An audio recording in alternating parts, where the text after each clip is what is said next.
The 911 call was already dialed when the dog sat down and exhaled. Nobody in the family had seen anything like it before. Not once in the years they had kept Rex, the German Shepherd who had come into their home as a puppy and grown into something steady, watchful, and entirely their own. And yet, on an otherwise ordinary afternoon in their front entryway and staircase, the animal began behaving in a way that Michelle, a HR manager with years of professional training, could not categorize. Rex wouldn't stop circling. It started small. A restlessness around the edges of the room, pacing near the doorway, returning to stand near Hannah, the 18 months old, then pacing again. Michelle assumed it was heat, assumed it was boredom, assumed it was the sound of a garbage truck 3 streets over that she hadn't heard, but the animal had.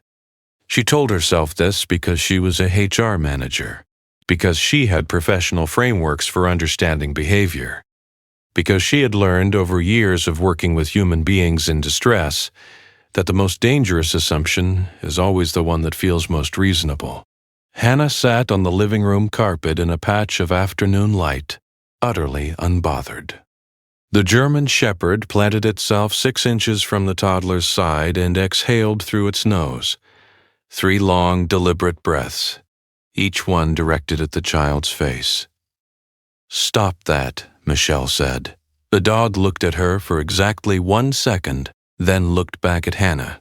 This happened 4 times. 5 times, the animal was not aggressive, was not panting, was not seeking attention. It was, in the most precise language available, working, doing something with a focus and a quiet urgency that Michelle did not have a word for and therefore tried to dismiss. She called her partner. She said the dog was acting strangely. She was told dogs do that sometimes. She moved Rex to the back hallway and closed the door. The animal sat against it, did not scratch, did not whine, simply sat there and pressed its body flat against the wood, as if creating a seal between the hallway and the room where the baby was. Michelle went back to the kitchen, made tea, told herself she would mention it at the next vet appointment. She did not mention it, because 18 minutes later, everything else erased the need. Hannah had been quiet for 6 minutes, which Michelle had registered as peaceful, when the sound from the baby monitor shifted. Not crying.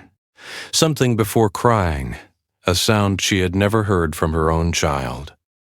Soft and wrong in a way that moved her across the house before she had decided to move. She found Rex already there. The German Shepherd had crossed the hallway from a closed door. Later, the family would not be able to explain how. The door would show no marks, no damage.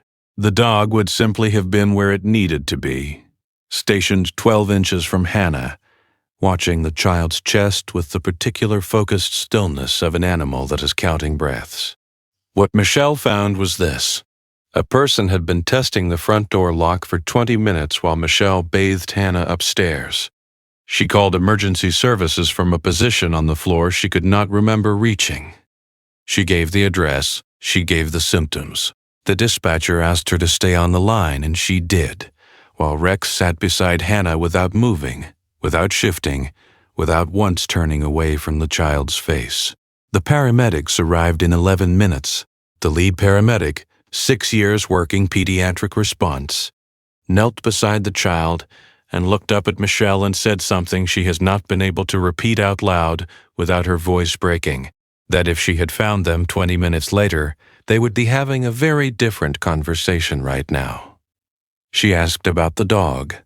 The paramedic looked at Rex still stationed at the child's side in the corner of the room and said that she had heard stories about animals like this, that the ability to detect biochemical changes the human sensory system cannot register was documented, studied, and real. That this dog had been doing exactly what medical alert dogs are trained to do, without ever having been trained to do it. Michelle went back to the hallway that afternoon and stood in front of the closed door Rex had pressed against for 19 minutes. She stood there for a long time. She thought about everything she had told the dog to stop doing, every dismissal, every professional framework she had used to explain away what she was seeing. She thought about what it means to be trained in something and still miss the most important signal in the room. Rex found her there, pressed its forehead against her knee. And that was all. The family has not moved the dog's bed since. It sits at the foot of Hannah's mattress now, in a room with a working monitor, a charged phone on the nightstand, and a German shepherd who no longer has to press against any closed door.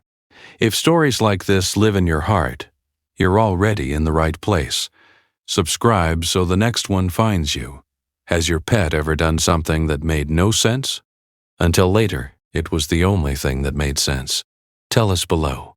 She still keeps the paramedic's card on the refrigerator, not as a reminder of how close it was.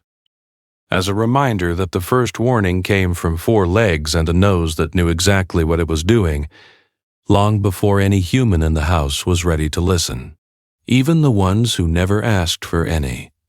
Subscribe so you never miss the next story. Some forms of intelligence don't ask to be understood. They simply show up. They pace. They press.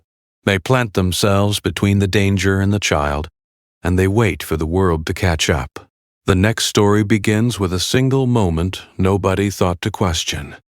You won't want to miss it.